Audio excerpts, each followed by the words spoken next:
demographic change. No big surprise. That coincides with a lack of highly trained experts and people who are highly trained. And we have a high fluctuation in the work market, in the labor market that we had it, I don't know, 20, 25 years ago. For many of us, including me, you're not going to be at the same company from the beginning to the end of your working career. Third, that's basically for many of you going to be an external factor. You have raised expectations and raised requirements regarding transparency. One of the most obvious things that is happening is that, for example, on the EU level, there's going to be a mandatory e-invoicing requirement that is currently being fleshed out. Some companies already have mandatory e-invoicing processes, such as Italy. France is next, just postponed it from 2024 to 2025. And for Germany, it's somewhere between 2026 to 2028, I guess. That means you have to do something about it. And questions that many of our clients ask themselves, and we do so as well, is regarding the pressure on costs. Is there a way to lower the costs, in this case per document or per process, without losing any quality compared to today?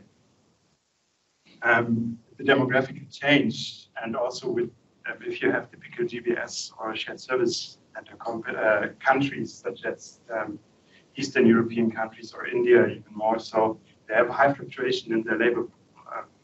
We had, with my last employer, we had something like 8,000 people in India, and we had a turnover of roughly 40 to 50% per year because they were changing companies like, I don't know, like clothes, more or less. So the question in focus here is, can I shorten my learning curve and can I support my employees better than I could before in order to still maintain a process quality and a cost-efficient process? And the transparency requirements, of course, if everybody, including our government, is shifting towards e-invoices, digital footprints, is there a way to reliably digitize my document chain and my document processing chain? Can I log it?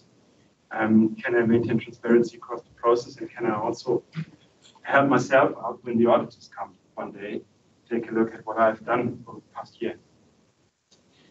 The answer that KPMG claims, and I do claim it, claims to have found, is a platform that we call AI-powered document processing.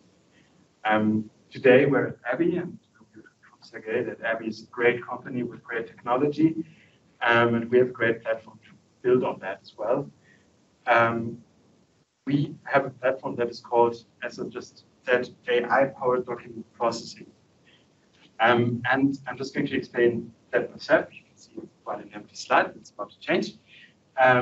We have a platform that uses ABBYY Vantage OCR as one of the building blocks, because we take documents. They may be paper-based, like PDF. They could even be structured or semi-structured documents, such as XMLs. They can be an email, you name it.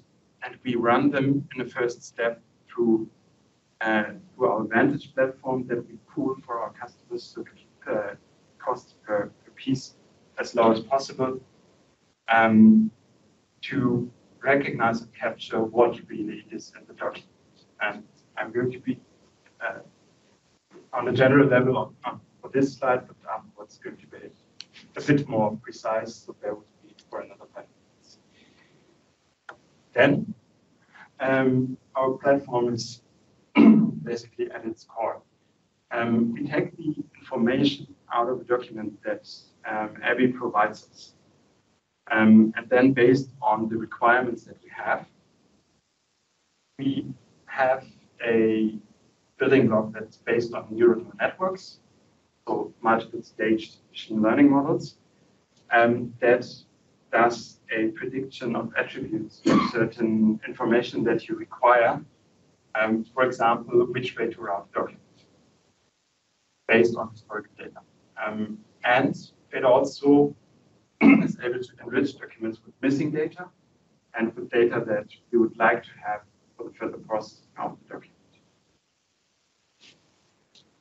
Next step, this is something we're using extensively because it's something that we can configure in a very flexible way. We have a few baselines and blueprints, of course. We have automated checks, for example, for an invoice document, it's about 75, that run across the information that the document provided. Is the document in the right format? Does it contain all the legally required information? Are there any requirements we have internally that have been violated? And derived from all these 3 steps, we decide on how to further process the document, because we can either now take a route where we put it into a manual check. We have the opportunity of routing it directly towards an approval, or most clients is a threshold-based decision. We can dark post these documents. We can say, okay, I'm an AI model. I know exactly what I'm doing. I'm 100% sure, 99% sure. I'm just going to dark post this document to my following system, for example, the ERP, taking out the human component completely. And for all those people who are still a bit unsecure about the AI predictions, we can also choose to have spot checks for documents where the AI was sure that the predictions are right. To be honest, ABBYY was not the first and not the only OCR platform that we incorporated with this product, but we as KPMG have undertaken a very, for us, it's groundbreaking decision to focus on ABBYY now and to purchase larger amounts, or at least have contracts for larger amounts of ABBYY Vantage processes. We chose ABBYY because it's a very flexible platform for us. We can have different templates. It's easy to modify these templates for a wide range of use cases, really. And it's easy to scale because Vantage has built-in scalability, and the more documents we run through it, the cheaper it's going to be for everybody. We also found that compared to competition, the results that we get from ABBYY, especially when it comes to multiple languages, are what, at least in our trial data and from the experience of prior clients, the quality that we get out of it and the precision data capture is better than what we've experienced with the other companies that we were working with. And the rest is more, it's comfort features, but they're important to us because we're, to be honest, we're quite lazy. We like that it's easy to train it. I mean, we're a consultancy, and let's face it, junior people who arrive may not be around for more than 2, 3, or 4 years. It's just the way that this business works. We hope that many stick with us, and it works quite okay. But if they don't, we just need training to be comfortable and to be accessible, so that we can also use resources from the client, for example, to train an OCR model, which works quite well. And it must be easy to adapt the configuration, which is something that Vantage does very well. If someone like me understands this in a few weeks, then, or a few days even, then it must be easy and simple. So, and we quite like the flexible integration that we have via the REST API, which is not very unusual, but it's nice to have. Now let's get a bit more hands-on, so to say. One of the use cases, and to be honest, it's the one that gained the most traction over the past years, because it's a use case that everybody can relate to and that everybody has, is AI-powered document processing as AI-powered invoice processing. Now on this slide, it's a lot of text, but I think it's important to get it. We have a lot of entry documents, which might be PDF or mail or invoices or some sort of scanning provider or a scanning device even, that gets information towards our platform and just hand it over to ABBYY. ABBYY then, of course, uses its deep learning algorithms and the configuration and set of rules to identify, okay, this is probably a PO invoice, so I'm capturing the PO number. If it's a PO invoice, we have a number of mandatory fields. If it's a non-PO invoice, so maybe a reimbursement for something, there's a different set of rules, and we divide it into these two parts. Then we go on, and next up is, again, the particular use case for what I've shown you on the last slide. We go ahead and we use our AI, our machine learning neural network algorithms to predict attributes. So in this case, typical things we're looking for is what is the general ledger account post the invoice to, what's the tax rule that's applied, so the tax set, the tax code. Are there any flags, any particular things we're looking for? And can we automatically match it to PO already? That's the best case, of course. Next up, we enrich it with master data. In this case, it's usually an ERP system. For a few systems, SAP is one of them. We have a standardized KPMG extractor that already knows most of the tables and fields that we extract. Can be amended if you have, in the SAP case, any Y or Z fields that are relevant for your document processing. And we enrich it with master data, for example, with vendor data, vendor master data, with some master data regarding the predicted approvers, regarding the cost structure.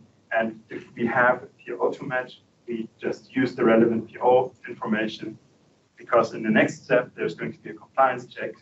And I said it's about 70 plus a few that we use to ensure that we have formal compliance and internal compliance, and maybe some more strict rules if we have, for example, network suppliers that are following a stricter format for invoices. And that means we can check an invoice whether it's compliant to German invoice regulations for smaller and larger amounts. Does it contain all the fields? Are all those fields correct? But we also do a fraud check. And that's something that can take up a lot of space, because we can, or a lot of capacity. Otherwise, because we can either see, is there an IBAN on the document that does not match the vendor master data, or is this an IBAN that has been used multiple times before, different vendor codes? Or do we have a particular pattern in the occurrence of invoices that is somehow suspicious? By comparing historical data, we can at least raise a flag, and we can tell the tool, or the tool actually tells itself, to go ahead and decide on how to deal with the invoice. And in this case, the invoice, if it violates one or more compliance checks, we can, for example, decide to stop processing and force someone, a human, to rectify a mistake. It's an invoice that's legally not compliant, because there's no tax amount, no tax percentage. Then we can, for example, force the people to first verify this, force the vendor to resubmit the invoice, and then go ahead with processing it. Or we can just say, hey, take a look at this. Can you please judge from your experience, from your training, can we process the documents or this invoice further and put it to approval? And the other routes are what I explained before. You can directly route it to an approval, or you can directly force it to the ERP system to get a no-touch invoice.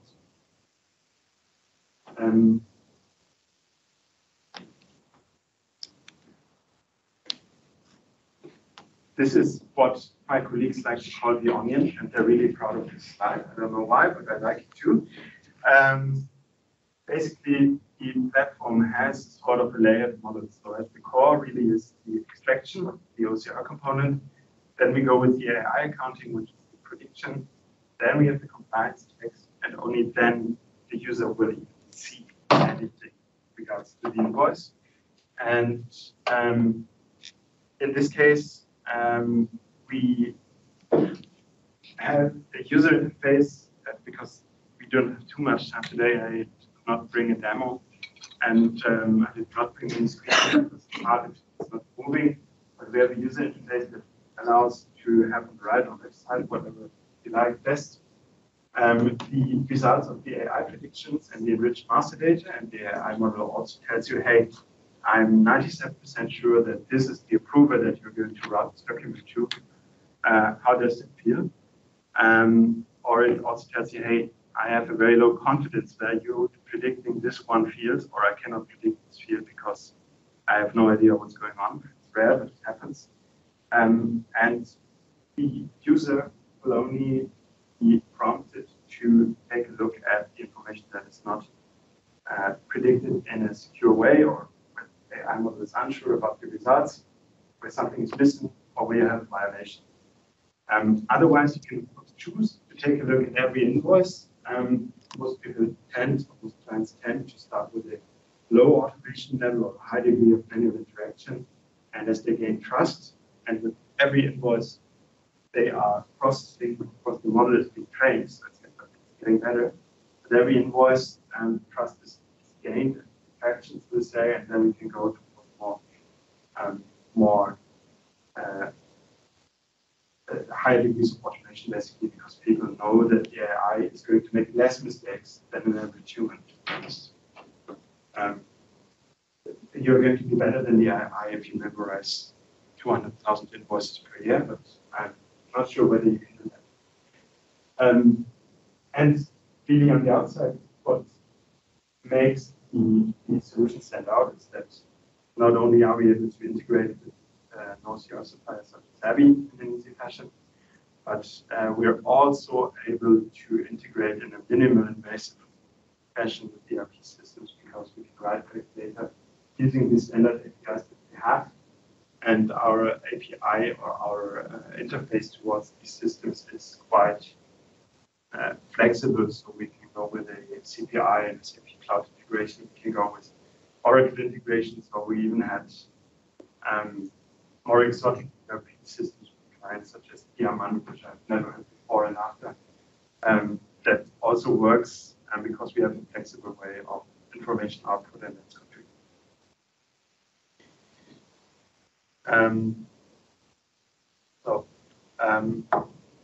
Even more hands-on. This all sounds like nice theory, but the project I am working right now, and this morning I'm keeping my clients waiting for you, so, is a very, very large insurance company,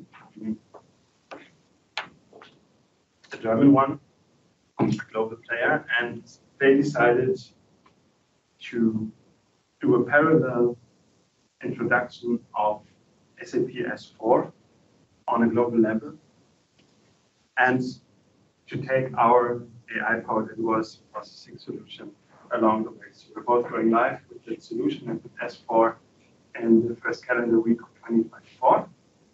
It's going to be December, I already know, but that's fine, because that's a huge use case, and it's something that's also, to be honest, challenging for us, because we have 54 entities in our first wave, and it's going to be a lot more than 100 entities within this insurance corporation that are going to go live in a staggered fashion.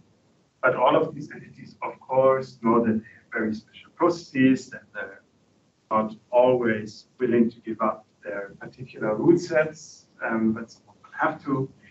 And in the end, it's going to be a subset of many, many templates that we integrate to generate the same input for our platform, and to provide a uniform output for the SAP S4 platform, which also has a benefit for the platform, of course, because it's less implementation effort for them, because they are going to deal with approved invoices that have been pre-checked before they even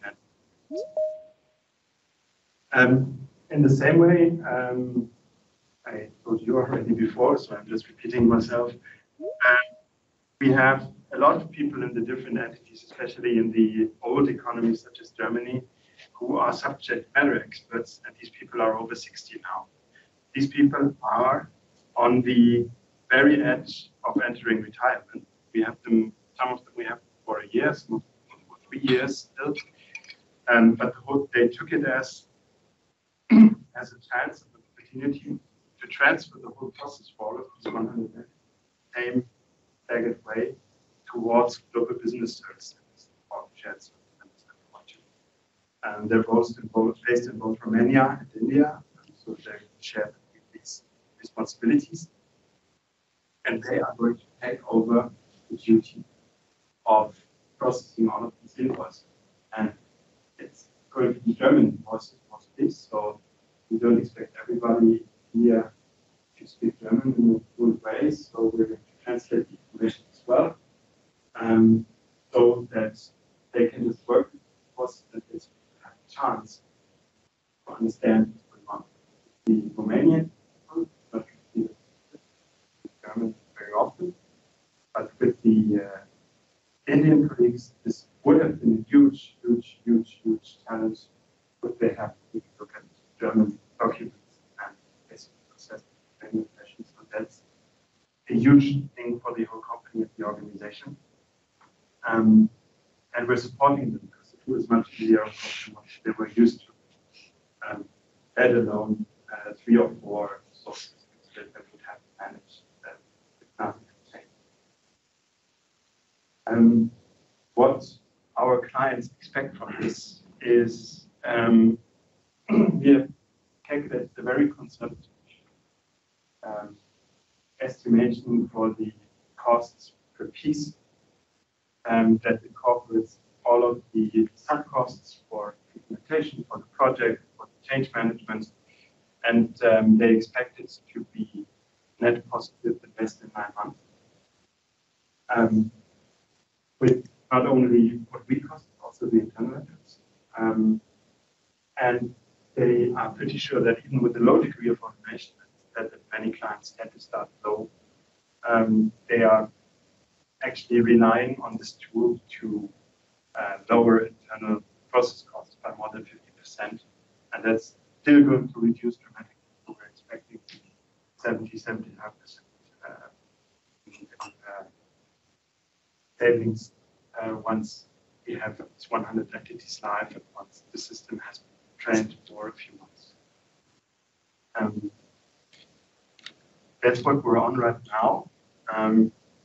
But to more or less close this, I love this invoicing example because it's something that's hands-on, it's easy to understand. Everybody in the US either handed in an invoice or seen one or approved one, or maybe all of it.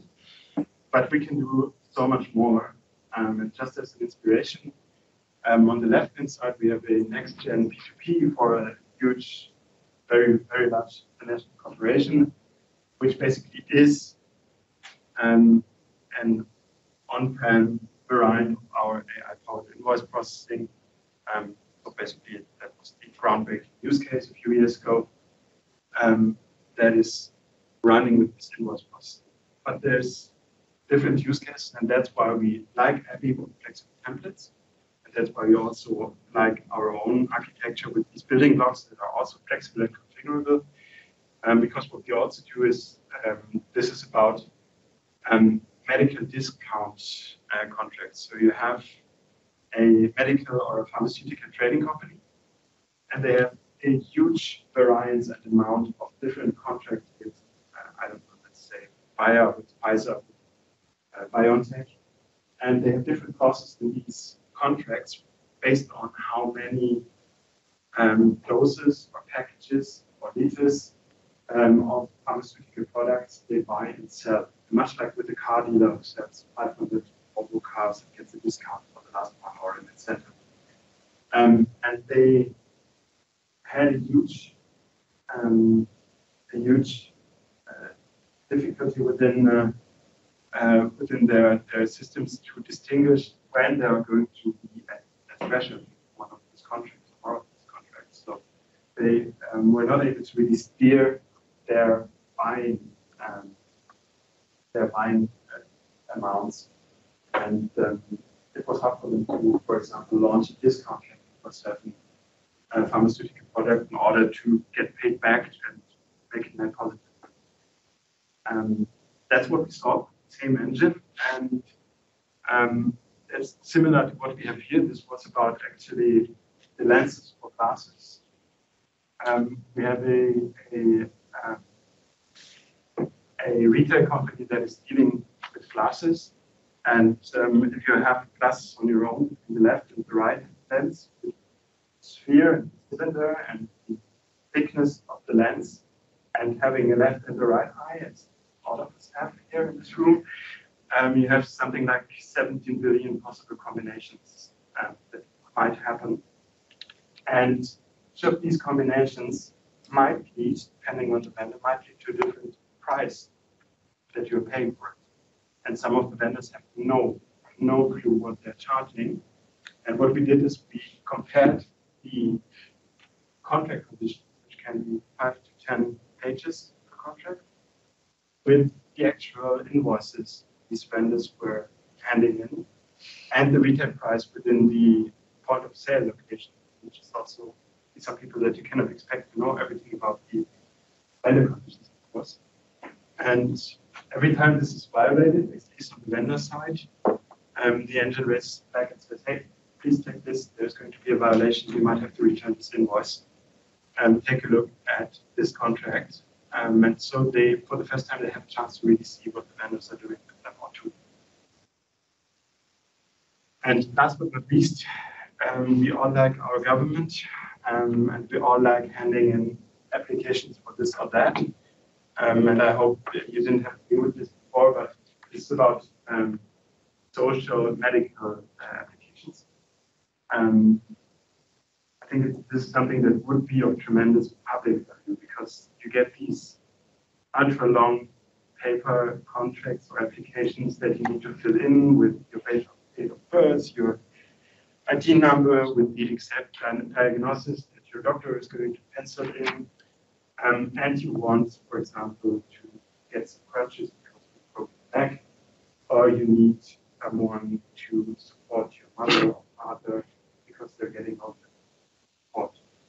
These applications, either at the medical insurance company or even with the Gesundheitsamt, public health administration, they usually take months.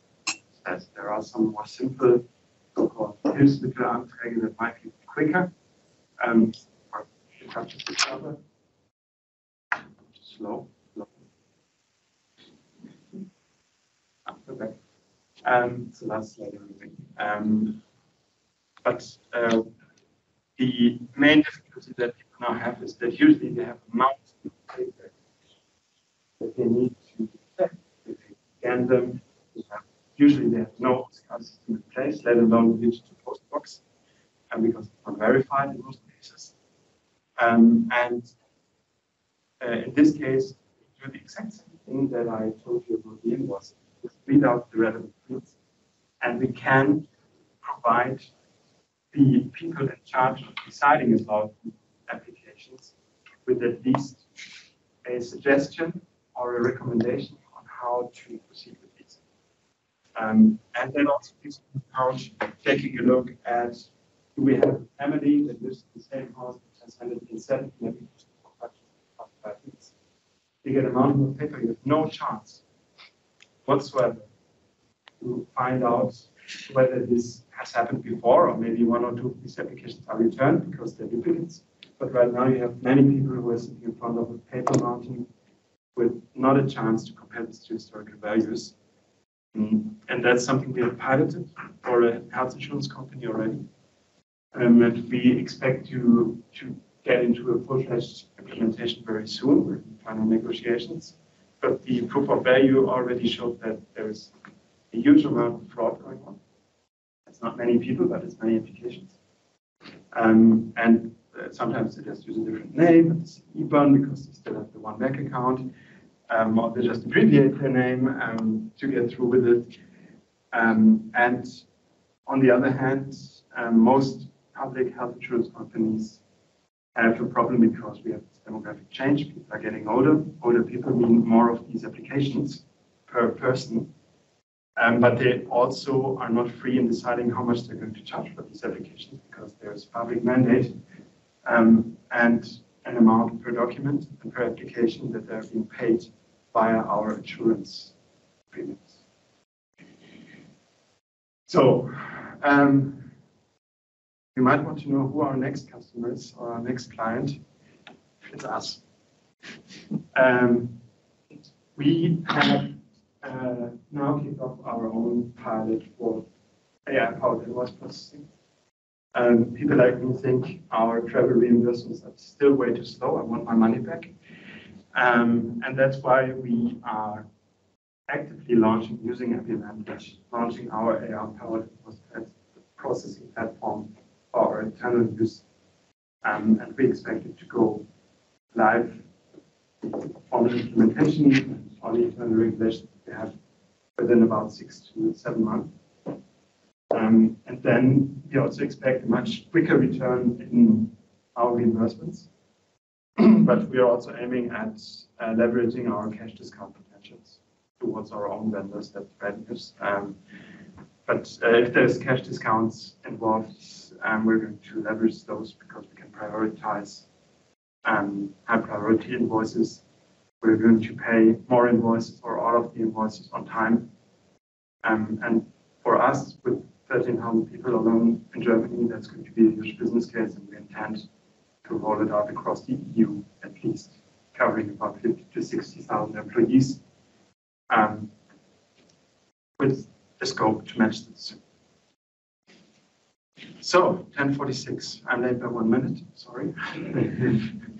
Any questions? Any comments? Silence. Yeah, so it's compliance check, and also there also you use your own solution, or you again have a company and then like ABBYY, like you use for compliance checking another solution in the market? No, it's our own model.